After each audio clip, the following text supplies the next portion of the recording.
Before One Piece ends, there is one last, quite literally massive location to visit, and that is Elbaf. Other than Laugh Tale, this is the last island that Oda has been building towards since the very beginning. And it looks like, 2 decades later, it's finally time. I'm sure we'll see a focus on Usopp in Elbaf, but I hope Franky also plays a vital role in the arc, like how Brook was handled in Whole Cake Island. So I think we all expect Usopp to have a pretty big role in Elbaf, but I have to say at this point, I hold no hopes of Franky. I think that his best opportunities were and may still be on Egghead Island, and we've probably missed them. If you remember when Egghead Island started, we actually created a Franky-specific bingo for the arc. And to say that it's not gone well would be a bit of an understatement. But as sad as I am for Franky, I honestly love that we were so wrong about this arc, because it's been so much better than I could have possibly hoped for. With that said, the bingo is still on. And if we lose, which realistically we will, then we're still going to be donating our punishment money. I say we, I mean me. I'm still going to be donating money to a charity voted on by you guys. But hey, here's the silver lining. Since we were so wrong about Egghead, maybe Elbaf will be an arc for Franky. Perhaps we're putting too much pressure on a certain Usopp, and we'll be granted a nice Franky-shaped surprise. Usopp's 8,000 strong army will be Elbaf warriors. That would fit the trend. Usopp is the one who converted Oimo and Kashi on Enisobi, and he was the one held up as a god by Harudin on Dressrosa. He just has an affinity with the giants. So I could absolutely see him becoming their leader, albeit for a probably more comical reason. Say maybe they have their own version of Mjolnir that no one can lift, and in a method best described as somehow, Usopp manages to lift it and so becomes their leader. Also, fun thing about Usopp, after Enisobi, Oimo and Kashi actually invited him to Elbaf. So in a dark timeline when Usopp never sorted his stuff out, he would be there as we speak for an impending awkward reunion with Luffy. Also, I'm pretty sure that Oimo and Kashi don't actually know Usopp's name because they always call him Sniper King, so we may even see a return of Sogeking. Although one outcome I definitely expect from Elbaf is for the giant army to ally with Luffy. To ally? To align? To ally. To become allies of Luffy. Which will be the moment where he becomes the #1 threat in the world. It's hard to say how they feel these days, but 87 years ago the world government were petrified of angering the giants and uniting them to swear revenge on humanity. Hence how Mother Carmel, or I guess back then Sister Carmel, was able to gain favor with Elbaf. Big Mom also said that she would comfortably crush the other 3 emperors with the giant army, but then again, she says a lot of things, a lot of weird things, like wedding cake over and over and over. Prince Loki is going to be a really goofy character. Almost certainly. I mean, he is Loki, the god of mischief. I don't think that Oda is going to miss this chance, because it's basically an invitation to create a second Joy Boy. A cunning trickster with the abilities to do just wacky crap. The big question is whether or not Loki's going to be a goofy ally or a goofy villain, or against all odds, perhaps even a serious villain. Right now I'm leaning antagonistic, and it's because of his history with Lola. She rejected him, and that could lead to some emotional volatility when Loki finds out that the Straw Hats are Lola's friends. I've also seen a lot of people thinking that Prince Loki is going to be a Sanji-style simp, and that he'll instantly fall in love with Nami, Robin, Bonnie, maybe even Lilith. Whoever it is, it becomes a thing, and we'll have a situation to deal with. I don't know about that though. To give Loki as much credit as I can possibly give a Silhouette, after Lola rejected him, Big Mom tried to offer her twin sister Chiffon instead, but Loki refused. So it must be something deeper, otherwise he'd just move on, which could also be very bad, because it means that Loki could have spent these past years festering in that depressive state. And that might be where we get our classic Kingdom Arc problem to solve, because we've done a lot of those in One Piece already. Alabasta, Fishman Island, Dressrosa, Wano, all Kingdom Arcs. And because we've done so many specifically large Kingdom Arcs, we have a general idea of the formula that Oda is going to use, which is that at the heart of everything, there's going to be an internal problem within the kingdom that threatens to tear it apart. For Alabasta and Fishman Island, there were good monarchies with sinisterly conjured civil wars, whereas for Wano and Dressrosa, they were kingdoms already under evil external rule. Elbaf probably isn't under external influence like Wano or Dressrosa, so I'm leaning more towards the internal conflict. For example, Loki is a prince of Elbaf, so I would assume that their current king is, say, Odin, and maybe Loki's Lola obsession has spiraled out of control, and he now has a separate faction with very different ideas of how Elbaf should be ruled. Or maybe Odin was just never a good king to begin with, and we're on Loki's side. Or there's an uprising from the general population like the New Fishman Pirates. But I should say there is one exception to Kingdom Arcs, and that is Zou. That was a Kingdom Arc with no internal problems. Everyone loved their current rulers, who is now Carrot. They just had to deal with a quick external and ironically elephant-based threat, so Elbaf could maybe go down that path as well. There's also the idea that everything is probably all good on Elbaf because Shanks was there. So surely if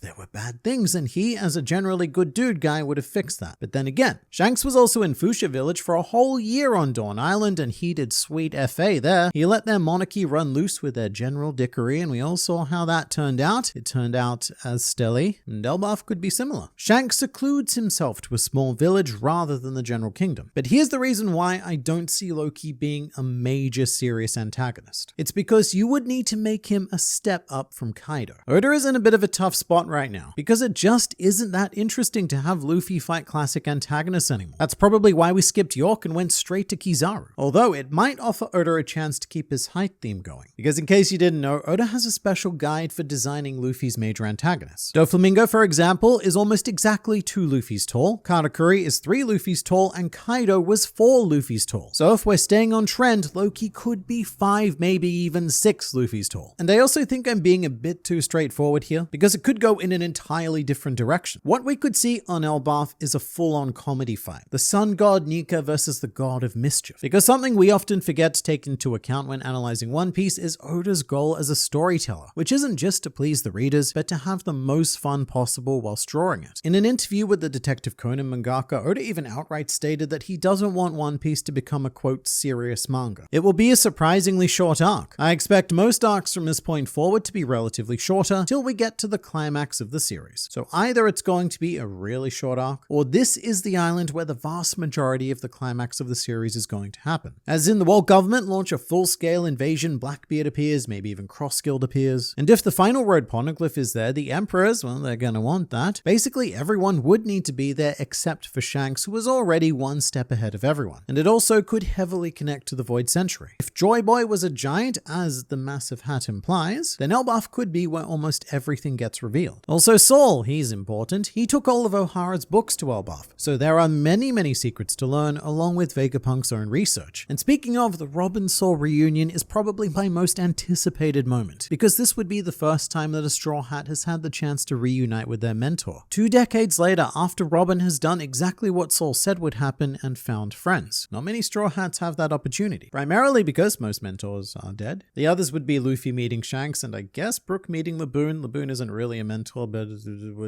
it fits. Realistically though, if it's not a big series climax, like this is the final step before Luffy becomes the Pirate King, then it probably has to be a short arc. Maybe a year at most, which these days is about 30 chapters. Although putting it into numbers like that really doesn't seem like enough to cover everything that we'd want to. Considering that at this point, Egghead Island is 32 chapters long, and we've barely had the time to explore anything. We've introduced a bunch of new characters, had some hints about devil fruits in the Void Century, but we really haven't resolved anything. And if it takes that long to move through Egghead, then I can't imagine that Elbaf will be able to match that pace. It would need to go on for much longer. Vivi will join the crew properly. It would be fitting considering she was there for Little Garden, the arc that introduced Elbaf. I like the second part of this a lot. Her first adventure as Vivi, not Miss Wednesday, was on the Island of Giants, so there would be some great nostalgia to be had there. It all depends on a certain Birdman though. He would need a good reason to go there and drop her off, and I'm thinking one might be if he was being hunted by Imu's weapon. So out of self-preservation, he dumps Vivi and maybe Warpole as well, because they're the targets, not him, the bird. And that way, Vivi can meet up with the crew again. Gonna be an unpopular opinion, but I honestly hope we see the Kid Pirates again on Elbaf, or at least mentioned again. I guess. I mean, the thing is, where else could they have possibly gone? Dory and Broggy destroyed their ship, so I guess their fate is one of 3 things. They swam to Elbaf and were taken into bad Junkman custody, or they were captured by Shanks or his Grand Fleet, which is possible because a 3 billion berry bounty isn't something any fiscally responsible person can just ignore. I mean, just imagine all of the alcohol one could buy. Or a third thing, Shanks was very generous and allowed them to escape on some sort of floating plank of wood. And now you've got Kid and Law slowly drifting towards each other to reunite and lament their respective defeats. But I'm not sure how I'd feel about seeing the Kid Pirates again on Elbaf. It might feel like Wano repetition, you know? Kid gets destroyed by an emperor, then imprisoned on his island until Luffy shows up, and now here Kid gets destroyed by an emperor, imprisoned on an island, and then Luffy shows up. Although it would be kind of funny, and I get the Kid is practically a meme at this point, but I just want to see something a bit different from him. There's a reason why Luffy can turn into a giant now, and I don't think it's just punch fighting. You're absolutely right. Wait, no you're not. You're absolutely right, kind of. I think it's about him punch fighting with giants. Ever since Gear 3rd on Enies Lobby, we have been building up to being able to fight a giant. And I get that we did that on Dressrosa and Luffy didn't even need his giant powers, but we're ignoring that for a bit because that's not fun. But we've also been potentially building up to this ever since Little Garden Garden when Luffy was in awe of Dory and Broggy fighting. So you might even be able to have a fun moment recreating the Dory-Broggy clash, but with Luffy and another giant. Or maybe Luffy even goes a step further and decides to become bigger than giants. He becomes a giant to them because why not? Seems like a very Luffy-like solution. They're bigger than me, that's a problem, so if I become bigger than them, then that's their problem. This is just wishful thinking, but Dory and Broggy have finished their duel, but have ended it peacefully, and we will see them again in Elbaf. I don't know why this is wishful thinking, because I'm pretty sure it's already happened. We saw them on Elbaf with Shanks. What we need to find out is how that duel ended and why they're on Elbaf. It might be something as simple as being reminded why they were fighting, and maybe someone bringing them a more accurate measurement device to decide things once and for all in regards to their hunt. But someone must have won, because even if both were the same length, then that would surely call for a duel to determine the true winner. That, or there's some sort of urgent event on Elbaf that is so big that they put that to the side. For example, it's going to be both the reunion and Ragnarok arc. So, giants, right? Like the Wano Samurai, they've made a decision to isolate themselves from the world, and inevitably, we're gonna need them to get involved. So here's a good way to get the giants to interact with the world again. You destroy their entire island with a super weapon. You could even work the idea of Ragnarok into the Poneglyph stuff, because when Odin discovered the true history of the world, he also discovered the future. He knew to the year how long it would take to bring down Kaido. So perhaps the destruction of Elbaf is also foretold on the Mystery Cubes, very similar to Fishman Island as well, which was prophesized to be destroyed. Actually, so was Wano. Large parts of Wano need to be destroyed by Zunisha to open the borders. I still feel like we won't be going to Elbaf next, which will be so funny to me and also so typical of Oda. Yeah, I get where this comes from. It's because Oda teased us. He teased us hard with Fishman Island right from Arlong Park. And then finally, after Water 7, they said onwards to Fishman Island. Only for there to be, what, 5 or 6 more arcs before we did finally get there? But I'm not sure that Oda has the luxury of doing that right now with Elbaf. Other than Laugh Tale, it's the final big location we need to visit. Yes, there are other mysterious places like maybe God Valley, but none of them have the same driving force behind it that Elbaf does.